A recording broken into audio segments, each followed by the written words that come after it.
Tonight on Free Minds TV, we'll be talking about the new set, chickens eating each other, and a man in Maine shot by police. The autopsy is inconclusive. All of that and a whole lot more, all coming up tonight on Free Minds TV.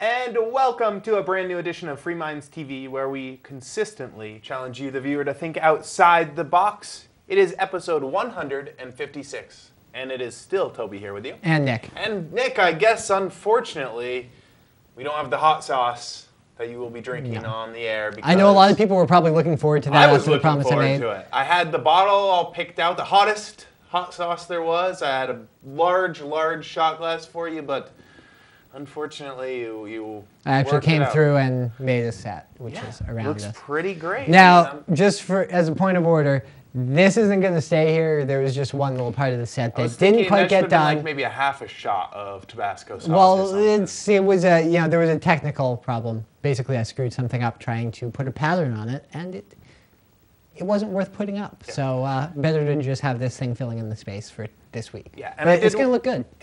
I think it's going to look great. It's definitely a work in progress. We do want to still make some modifications, some changes to it. One of the things that I know that we had talked about before the show started was creating some banners, some customized banners for the back that would really tie the set in really nicely.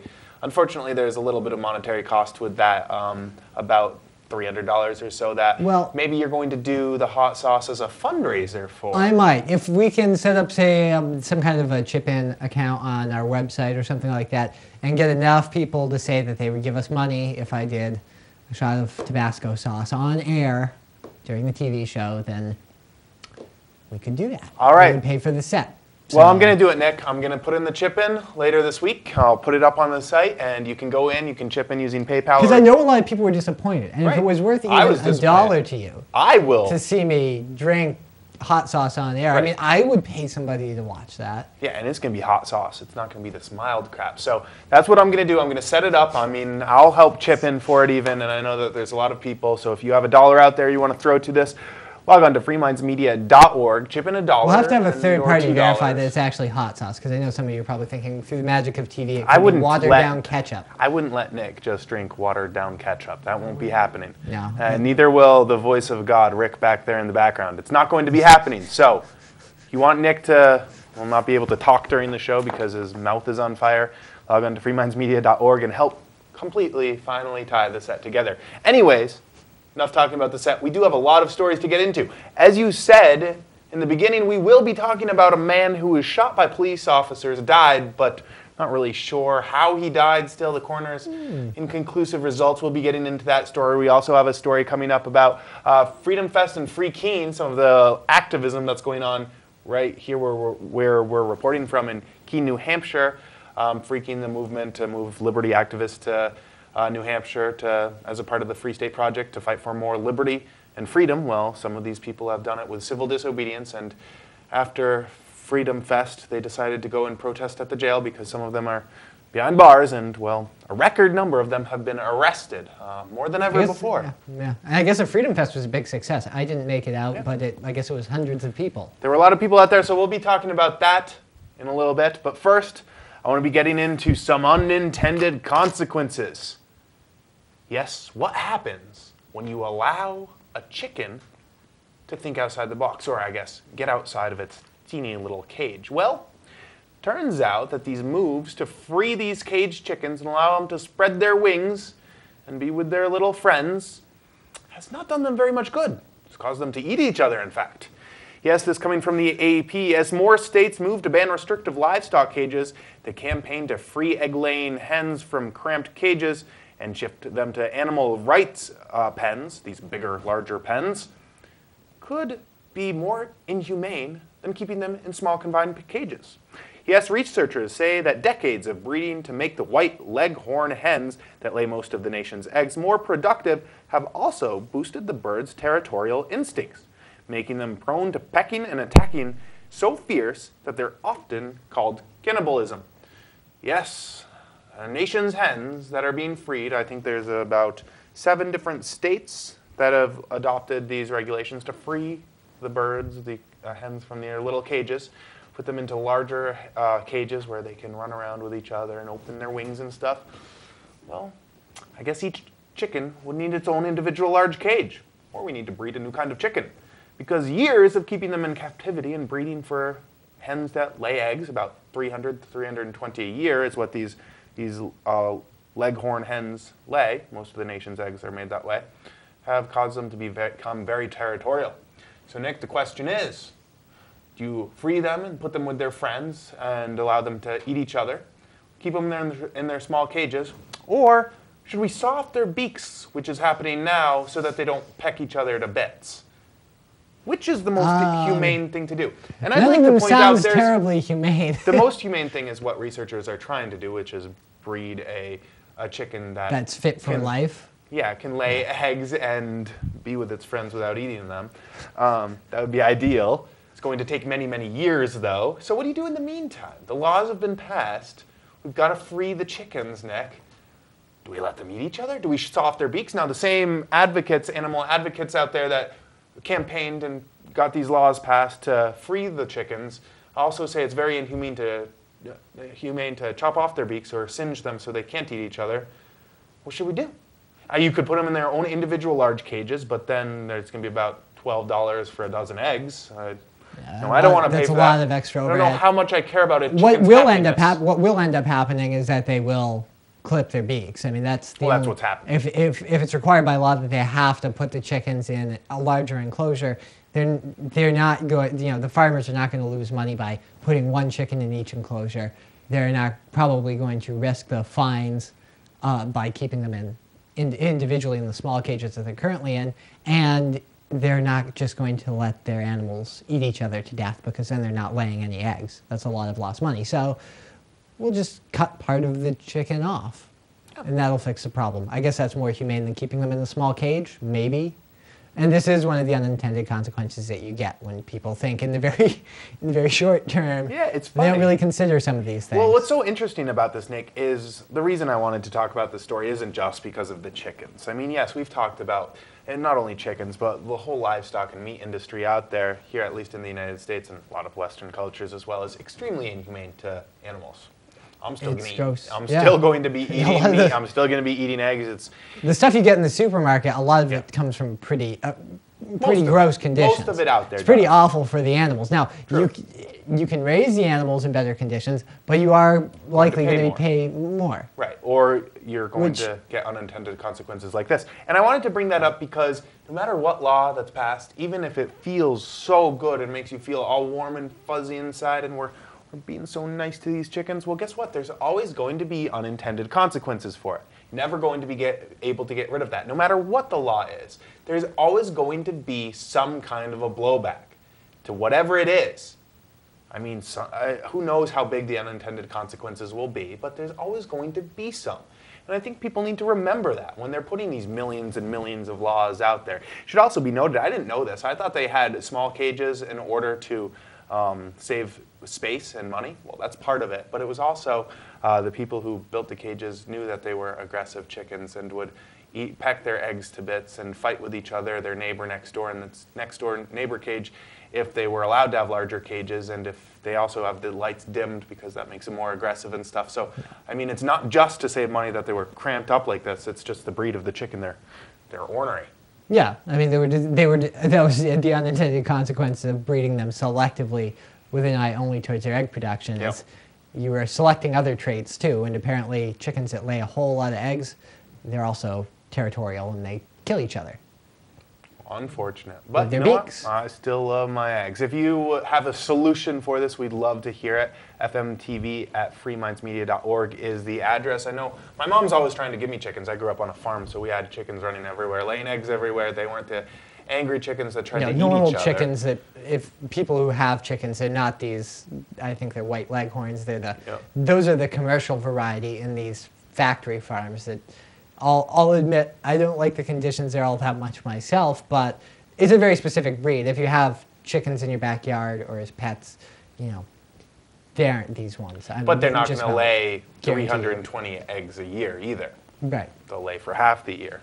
year if you're lucky. So, I mean, it's a whole different. So, should people be just paying more? Should we free the chickens? I don't know. I guess most people should probably vote with their dollar. Right, you let want people to decide. have... You can get free-range eggs or fair, there's a fair amount of space some of the eggs eggs are like $4 a dozen, and some of them are $1.20 or something. I don't know. Anyways, fmtv@freemindsmedia.org is the address.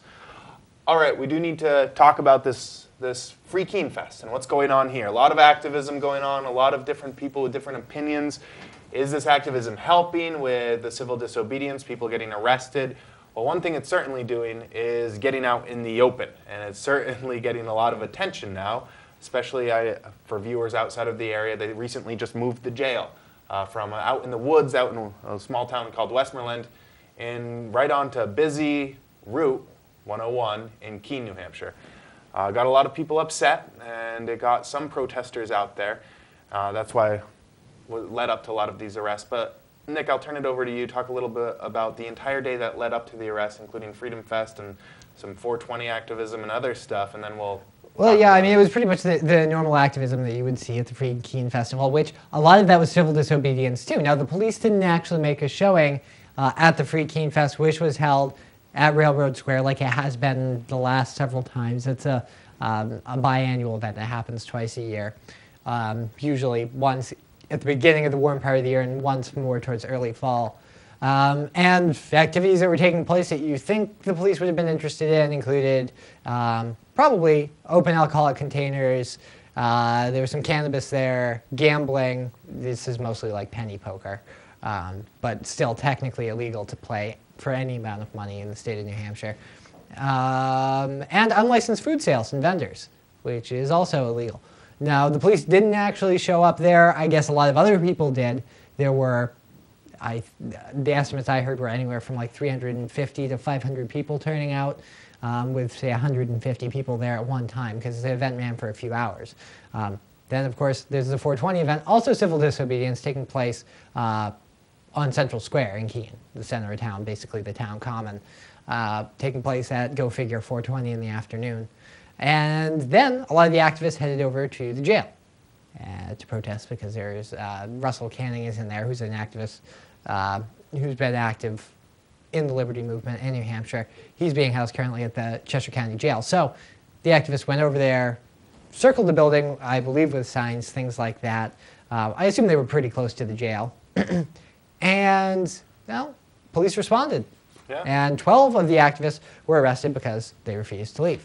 So, well, some of them weren't even told to leave. That's what they're saying. Reports are saying is they were just arrested. I wasn't there. The video footage is choppy. It's taken from way far back, and when it looked like the police were coming to get them, and those people who took the video ran off.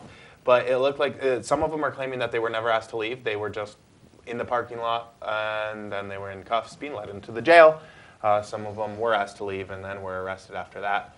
I haven't been out there. I'm told the signs say that it's a misdemeanor for criminal trespassing if you're told to leave and you refuse. Some of them are saying, well, they didn't do that. We'll see what the court has to say about it when there's going to be quite the showing. I guess the court date is set for June 1st. Everyone who was arrested had the court date, has an arraignment at 8 o'clock on June 1st. I assume they did it with everybody there, so I assume there's going to be quite a bit of security in the courtroom. Yeah, we'll see how that turns out, because there's always a crowd there. To sort of quash any future protests. Now, either side you're on, whether you think civil disobedience works, getting arrested to try to highlight these laws, or whether you think that it's actually a negative thing, it's certainly interesting to watch. Regardless of which aisle of the fence you land on. Some people say, well, civil disobedience is actually hurting the liberty movement. Some people say, well, it's helping, it's shedding light on some of the bad laws that are out there. Whatever you think, though, it's certainly interesting to watch the response. There's such different responses, Nick. For example, the 420 events that go on in Keene. We've talked about this multiple times about how the police have decided to leave them be unless there's a complaint. And it's actually worked to thin some of them out. In Nashua, the police cracked down really, really hard. And, well, that got them a lot of negative press, tons of YouTube hits. Then they did it right on the state steps on the Capitol in Concord, New Hampshire, on 420, on April 20th. I was told anywhere between 50 and 200 activists showed up on the steps in Concord and openly smoked marijuana. Police did nothing. No big sensational stories from that. so it's interesting to see how police react, how the government's reacting to all this different stuff, and how activists react in their kind. Yeah, I mean, in the Keene area, the Keene Police Department itself, not necessarily all of the, obviously there's state police and there's the sheriff's department. Specifically, the Keene Police Department seems to have taken a largely hands-off approach at this point. They don't really make an arrest unless they feel quite a bit of pressure to do so. Because they see that I believe that it's because the police department sees that as encouraging the civil disobedience, which to a certain extent I think is correct, because civil disobedience. Oh, it absolutely is. Civil disobedience is entirely about getting press coverage. Right. Keene became the hub of this civil disobedience because a couple people did it. Russell Canning, Lauren Canario were some of the first movers up here. They lived around Keene. They got tons of press coverage for civil disobedience. So now, every time someone is arrested for it, they get a few more people to move up who also want to do it. So, like you said, it's interesting to watch, but I don't. I'm not sure how much it's helping, hindering. To be honest, I don't know at this point. The problem I find with it is that in the Keene area, a lot of the people who are involved in civil disobedience are of the mindset that we should have no government whatsoever, that all government is illegitimate. Now, on a moral level, I can see the moral argument. I would generally agree that... Good argument to be made. Right. I would agree that government, at best, is a necessary evil. It's not good. So I can understand as a moral position where people are coming from, but when you're entirely opposed to government in any way, shape, or form, and you're opposed to government existing at all, I don't think that works too well for a civil disobedience activity. I think civil disobedience is a lot more effective if you're trying to show one bad law, if you're trying to show how ridiculous you think drug laws are, or if you're in a state where there are seatbelt laws showing that they shouldn't be ticketing you or arresting you for not wearing a seatbelt. It's much simpler. If you're keeping your argument a lot more simple, people tend to agree with you. And the thing about civil disobedience, the entire point of it, whether you agree with it or not, it is effective if it leads the general public and policymakers to agree with you and change the laws, change whatever it is that you don't like. When you're saying we don't want any government whatsoever, essentially you've reduced it down to one fundamental question: do we have any government at all or not? And I don't think it's very likely that many people are going to come on board with the idea of doing away with government entirely. So I think you're setting yourself up for failure when you make the focus of your civil disobedience entirely that the government exists at all. I think it's a lot less effective if you want to challenge specific laws. Right. I mean, most people out there are of the mindset that we should have some form of government. Right. And when you start tackling, I mean, some of the civil disobedience events have they've just started addressing multiple issues at one time. I think it's a lot better so that people can understand what you're doing. Well, if you're going to do it, then at least keep it limited to, okay, we're protesting marijuana laws here. Yep. We're not necessarily protesting all these other things. Well, what's interesting about this latest one, where the 12 people who were arrested here, is it wasn't necessarily protesting an individual law. It was just protesting a man being in jail who hasn't harmed someone, and they were arrested for that. So, I mean, I don't think that situation, I mean, that would be freedom of speech right there. I mean, taxpayers paid for something, and I'm just like, taxpayers paid for the jail. Millions and millions of dollars. We'll be paying for it for years. Yeah. It's partially mine, I think it was about right? $30 million. Oh, it was well over that. I think it was over 40. That's what the original numbers were. I didn't see the final, but anyways, lots of money that we're all going to be paying for years. Yet we're not allowed to go to this supposedly public place and hold a sign in public. I guess it's not public, yet the public paid for it. Right. I mean, getting into some fishy areas. Where's the First Amendment? Where's the freedom to assemble here? Right. I mean, I can see that it's sort of a gray area. I can see the arrest being made if the protests are somehow interfering with the operation. They weren't. I saw the video. There was no interference on that. So. Right. I mean, if you're actually trying to go inside the jail or you're banging on the windows, there is a line there. But it seems like this was basically just because they were on the premises anywhere. And it's a fairly big premises, too. It's not, I mean, I think there were quite a few acres involved in that deal. Right. And, I mean, there were some people, and supposedly the people own it. There were some people there who were claimed to have been almost arrested or arrested just picking people up in the parking lot when the arrests were going on. Yeah, one would assume that you'd have a right to protest Makes in the me parking want to lot. stay away. That's where the arrest took place, were in the parking lot. Public area. Right. what are the police doing here, Nick? I guess they figured we have a nice new jail. These protesters are here. Let's give them a tour. I don't know. There's a lot more details that will be coming out, and we'll be reporting on the details. In the meantime, people could log on to freekeen.com to get more. But we do need to move on. We're actually past break, so you know what? Let's just skip the break and move on because we've got more stories we do need to get into. I do want to hear your thoughts and opinions on civil disobedience and the activism here at Keene, in Keene, New Hampshire, though. FMTV at freemindsmedia.org, or log on to our website, freemindstv.com, and send us a comment. I mean, I'm interested in what the public thinks about this. Do people think it's effective? Is it working? Does it? I'd like to hear your thoughts. All right, though, moving right along, Nick, we do want to get into how someone can die from a gunshot wound and have it be inconclusive. Well, I guess it really can happen if the police shoot you. They're not really going to be sure how you died. But first, we've got to go over to Canada, talk about school lunch and the etiquette of professionals in the workplace and schools. Yes, a Quebec Filipino family has won a human rights fight against a Montreal school board that allegedly discriminated against a 7-year-old student by reprimanding him for eating like a pig. The Quebec Human Rights Tribunal is ordering the Marguerite Bourgois, French Canadian stuff, school board to pay Maria Theresa Gallardo and her son Luc Cagadadakak. Like my pronunciation? Pronunciation is real it's good. probably Spanish there. Filipino. $17,000 in moral and punitive damages in a claim of racial and ethnic discrimination. How is that?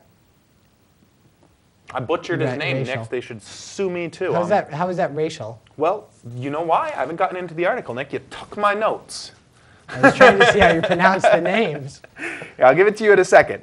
The claim stems from a 2006 incident in which Luke, now 11, said he was reprimanded by a school hall monitor for eating his lunch by breaking up his food with a fork and pushing it onto a spoon, a traditional Philippine way of eating. The hall monitor is alleged to have told Miss Gallardo that her son ate like a pig, while the principal is alleged to have told Luke that he should eat like a Canadian. It's not in the Philippines anymore, Nick. Oh, here's your pronunciation of the names. Now, my question is, who's having to pay? I mean, you got two people here, a hall monitor being accused of saying that he should not eat like a pig, and the principal saying he should eat like a Canadian. And taxpayers are being forced to pay $17,000 in restitution? Man, I want someone to tell me I eat like a pig so I can get some buco bucks off this. Her son's going to be traumatized for life, man. He's not going to be able to eat ever again. He's never going to be able to mash up his food and roll it onto his fork and twist it around. And Well, it wasn't a terribly nice thing to say. no, but it's not worth $17,000, Nick. No, I don't. And I'm not going to call it, is it racial discrimination to say that certain manners of eating are bad? You know, because some nations, in lots of the world, Nick, they wipe their butt with their hand. Yes. Dip it in a dirty bucket of water. Then they come to the dinner table and eat with the other hand. I'm going to go out on a limb here and saying that's disgusting, Nick. Gross. Can I not say that? I guess not if I'm in a school or something. It just, to me, it seems like $17,000 for telling the kid, hey, man, what's going on with your food? You're eating it like a pig. I don't know how he was eating, and this is alleged. There's not witnesses here. I mean, there aren't witnesses popping up that said, yes, I heard them say that. He should be $17,000 is a precise amount. By the way, the mother is upset. She was asking for $24,000, a precise calculation of just how much therapy her son will have to go through throughout his life because of this one incident. No, this isn't a whole harassment of discrimination. This is one incident. So, I don't know. It's got me all flustered, Nick. It just seems like, I know this isn't the United States. This is coming from Canada. But you know, this nanny statism is a creeping all over the world here. It just seems crazy to me that one incident could net you $17,000 in punitive damages. Am I insane? Was it smart of the principal to say you should eat like a Canadian? No, probably not. You should probably act professional if you're in a school. And if a kid's just eating with a fork, maybe it's a weird way to put it. Yeah, and maybe if he's spooning it up on a fork. I know my father-in-law who watches the show, eats with a spoon. And I think I made fun of him once, but he didn't charge me $17,000 for it. I don't know if it was a racial thing to do. He's white, so I guess it's okay. Yeah, I don't know. It seems insane to me. And it doesn't seem like it was racial. It's an odd way to eat. It's just kind of a... It's racial, gosh darn it! You know, I got reprimanded by some commenters. Someone wrote in, they said that once. To do with race, there are I plenty... said I'm sure there are goddamn, plenty and that was the most offensive thing they'd ever heard us say. Can you believe some of the stuff we talk about? We talk about decriminalizing all drugs, decreasing government by 90% or more. I mean, all sorts of charged issues, and the most insensitive thing I've ever said to some people is goddamn. I guess I really pissed them off now. Yeah, you said it twice. They're probably not tuning in. Getting off topic now, Nick. We've got one more story to get to, and we only have a minute to do it. The racialist and stuff, well, it all just irks me. I hate political correctness. I hate it, Nick. But we do need to move on. We've got to get into how you can get shot and not know why you die. Well, the Maine Medical Examiner's Office says an autopsy of a victim of a police shooting in northern Maine was inconclusive. Usually when an autopsy is inconclusive, that means they don't know what the cause of death was. He was shot. A spokeswoman said today's autopsy failed to conclusively determine the cause of death of 55-year-old Neil Bejan, who was shot by police on Friday and died early the next day. Little is known about the shooting. The Attorney General's office, which was in charge of investigating police shootings, has declined to say why a state police officer and federal border patrol agent were at Begin's home in Sear Plantation, which is near Van Buren. The state police officer is identified as Trooper Robert Flynn. A Customs Border Patrol person declined to identify, but still. We don't know the story. I don't know this. I don't know why they were there. I don't know what he was doing. It might have been a justified shooting, but when you shoot a man and he dies the next day, presumably you shooting him had something to do with his death. Oh man, I thought he was dead and they shot him to start his heart pumping again. Surprise him! Wake him up! Wake up! Wake up! I don't know. No. But if I shot somebody and they died the next day, I'm pretty sure the autopsy... Well, even if it was justified, I'm pretty sure the autopsy wouldn't come back as inconclusive. I guess I don't know. I don't know what else happened here. I don't know who to blame. What else could have happened here? Was he impaled? Did he fall backwards? Was impaled on something at the same time? I'm gonna still call it shooting as his cause of the initial thing that made him tumble down and die. Most likely, unless something coincidental happened at the same time, but I find that extremely unlikely. Could happen. I've been watching a lot of House lately. In fact, it could happen on TV. I'm gonna go home right now and watch some more House because I'm gonna learn. See, I watch enough, I start to find all these medical issues for things. We need him on the case, Nick. Figure out why he died from being shot. I have a feeling a bullet had something to do with it. Could have, but we don't know. Just a guess, but I guess we don't have all the details. Our top medical examiners are on it, and they can't figure it out. Anyways, that's going to do it for us. Different opinions, thoughts, comments. freemindsmedia.org is the address, or Freeminds TV will get you there as well. Remember, go to the chip-in page and chip in money for Nick to drink hot sauce so that we can get this set all completed and nice. We've got a fist here, get some nice banners up there. Well, this will be completed anyway, but there's some other things we want to do with it. Mighty nice. freemindsmedia.org. Until next week, it has been Toby here with you. And Nick. Have a good one.